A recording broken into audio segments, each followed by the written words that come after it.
اللہ رب العزت نے کامیابی کا وعدہ پورے دین پر کیا ہے۔ جس طرح دنیا میں جزوی اسباب سے کامل کامیابی حاصل نہیں ہو سکتی، جس طرح دنیا میں جزوی اسباب سے کامیابی حاصل نہیں ہو سکتی، اس سے زیادہ یقینی بات یہ ہے کہ جزوی دین سے مکمل کامیابی حاصل نہیں ہو سکتی۔ وہ دنیا جس سے اللہ تعالیٰ کو نفرت ہے، جب اس کے اسباب میں کامل نہ ہو تو لوگ کہتے ہیں کام نہیں چلے گا۔ میں مثال دیتا ہوں،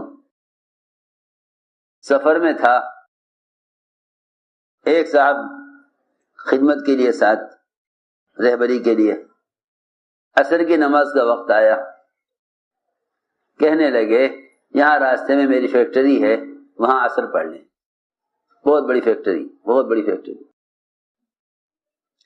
عصر کی نماز پڑھنے کے لیے فیکٹری میں اترے۔ میں نے پوچھا یہ کہیں کی فیکٹری ہے؟ یعنی یہاں شیشہ بنتا ہے۔ اس کی اتنی بڑی مشین، اتنی بڑی مشین وہ بند پڑی ہوئی۔ میں نے پوچھا کیا بات ہے، کیوں نہیں چلتی؟ کہنے لگے دعا کرو، یہ 4 مہینے سے بند ہے۔ کیا بات؟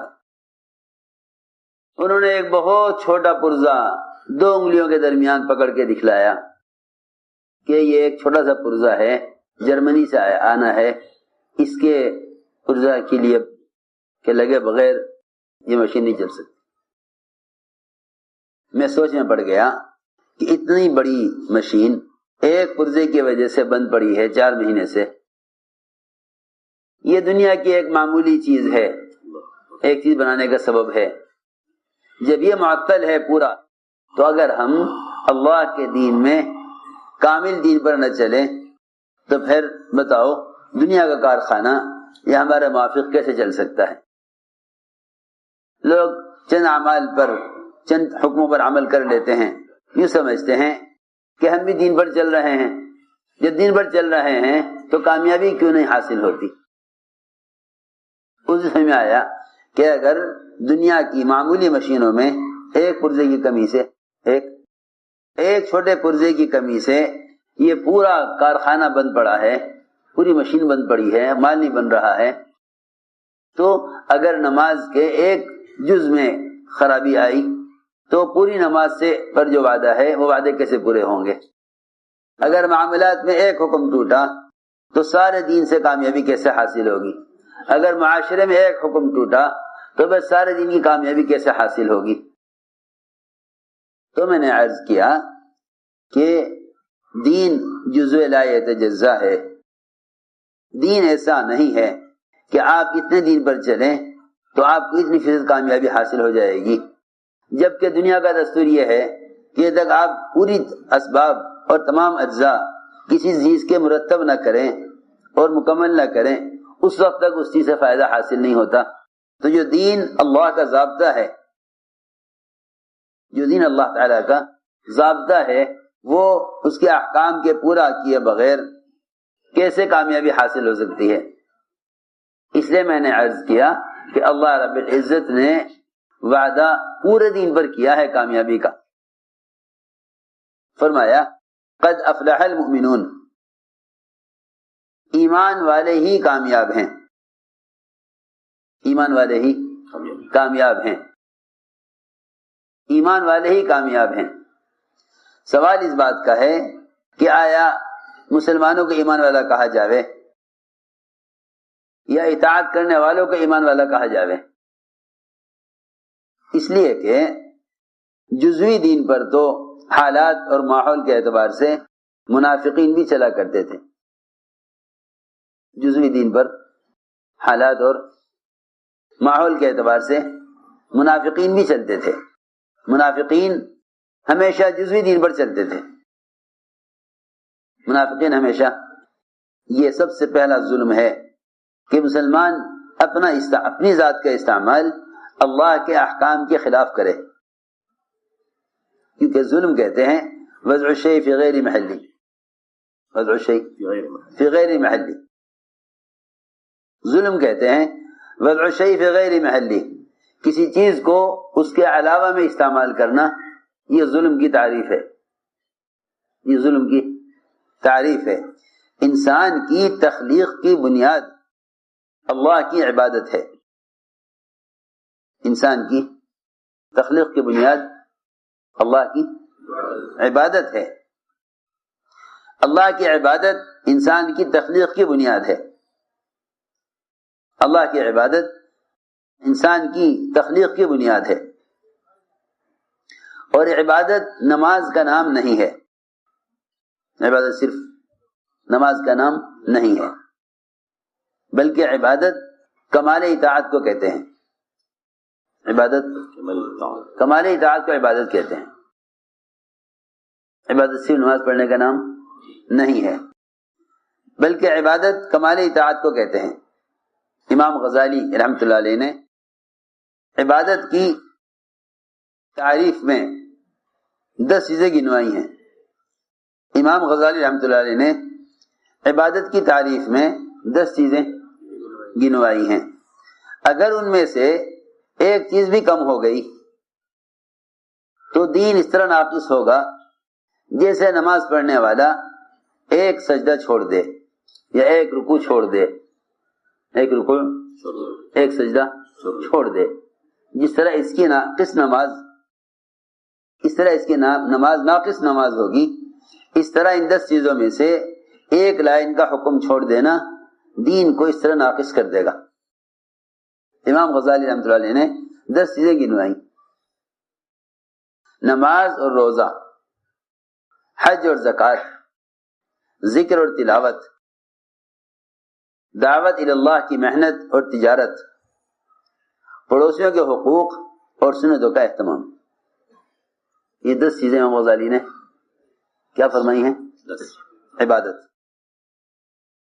یہ 10 چیزیں امام غزالی نے عبادت فرمائی: نماز اور روزہ، حج اور زکوٰۃ، ذکر اور تلاوت، دعوت اللہ کی محنت اور تجارت، اور پڑوسیوں کے حقوق،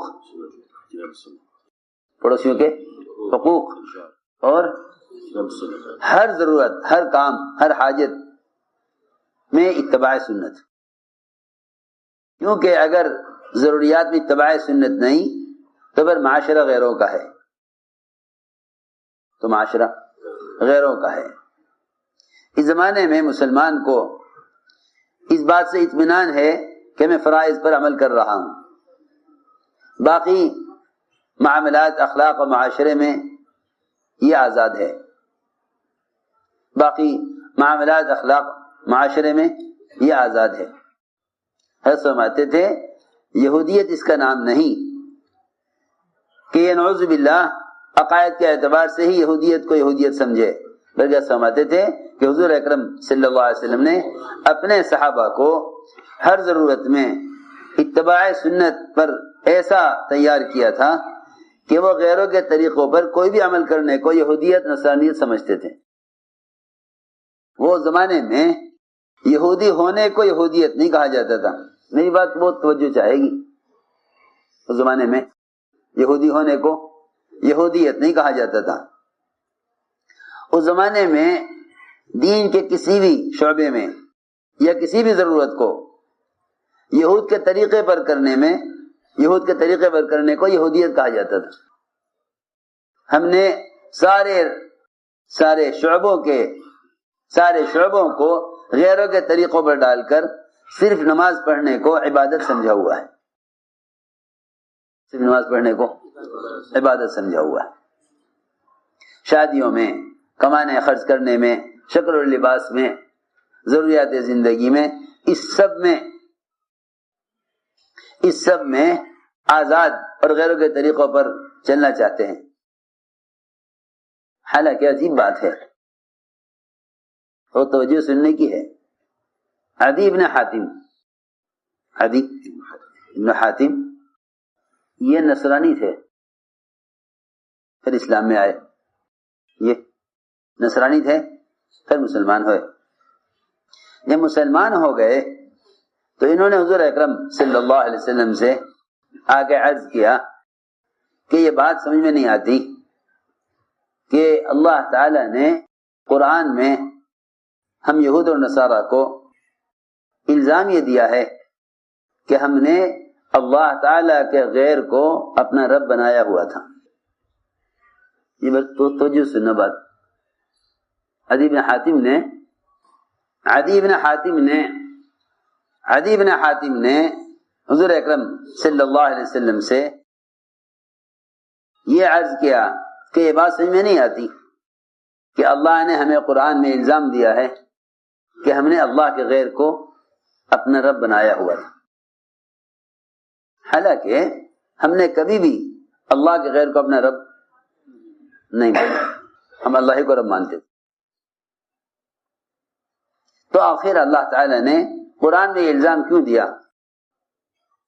کہ انہوں نے اپنے علماء اور مشائخ کو اور اپنے احبار رہبان کو اور اپنے پادریوں کو اپنا رب بنایا ہوا تھا، حالانکہ ہم اسلام لانے سے پہلے بھی اللہ ہی کو رب مانتے تھے. تو یہ الزام کیوں دیا گیا ہمیں؟ یہ سوال کیا عدی بن حاتم نے اسلام قبول کرنے کے بعد. آپ نے فرمایا کہ اے عدی یہ بتلاؤ، جب تمہارے احبار و رہبان ایک حلال چیز کو حرام کہتے تھے اور حرام چیز کو حلال کہتے تھے اور تم جانتے تھے کہ یہ غلط کہہ رہے ہیں، پھر بھی تم ان کی بات مانتے تھے؟ انہوں نے عرض کیا کہ ہاں یا رسول اللہ، ہم ان کی بات مانا کرتے تھے کہ جو تم کہو ٹھیک ہے. آپ نے فرمایا پھر تو تم نے ان کو اللہ کے سوا اپنا رب بنا لیا تھا، پھر تو تم نے اللہ کے سوا ان کو اپنا رب بنا لیا تھا. فتح مکہ سے پہلے آپ نے یہ محنت کی کہ آپ نے بجائے ان کو نکالنے کے ان کے طریقوں کو مسلمانوں کے دلوں سے نکالا، ان کے طریقوں کو مسلمانوں کے دلوں سے نکالا، صحابہ کے دلوں سے یہود و نصارہ کے طریقوں کو نکالا. تب صحابہ کامیاب ہوئے یہود و نصارہ کو جزیرہ عرب سے نکالنے میں. میری بات بہت توجہ سننی پڑے گی. کسی بھی ملک یا کسی بھی علاقے میں اغیار کا تسلط اور ان کا اختیار اسی قدر ہوگا جس قدر مسلمانوں میں ان کے طریقے محبوب ہوں گے. کسی بھی ملک یا کسی بر اعظم میں یا کسی بھی علاقے میں غیروں کا تسلط اتنا ہی ہوگا جتنا وہاں کے مسلمانوں میں ان کے طریقوں کی محبت ہوگی. اصل بات یہ ہے فتح مکہ سے پہلے آپ نے یہ محنت کی کہ آپ نے بجائے ان کو نکالنے کے ان کے طریقوں کو مسلمانوں کے دلوں سے نکالا، ان کے طریقوں کو مسلمانوں کے دلوں سے نکالا، صحابہ کے دلوں سے یہود و نصارہ کے طریقوں کو نکالا. تب صحابہ کامیاب ہوئے یہود و نصارہ کو جزیرہ عرب سے نکالنے میں. میری بات بہت توجہ سننی پڑے گی. کسی بھی ملک یا کسی بھی علاقے میں اغیار کا تسلط اور ان کا اختیار اسی قدر ہوگا جس قدر مسلمانوں میں ان کے طریقے محبوب ہوں گے. کسی بھی ملک یا کسی بر اعظم میں یا کسی بھی علاقے میں غیروں کا تسلط اتنا ہی ہوگا جتنا وہاں کے مسلمانوں میں ان کے طریقوں کی محبت ہوگی. اصل بات یہ ہے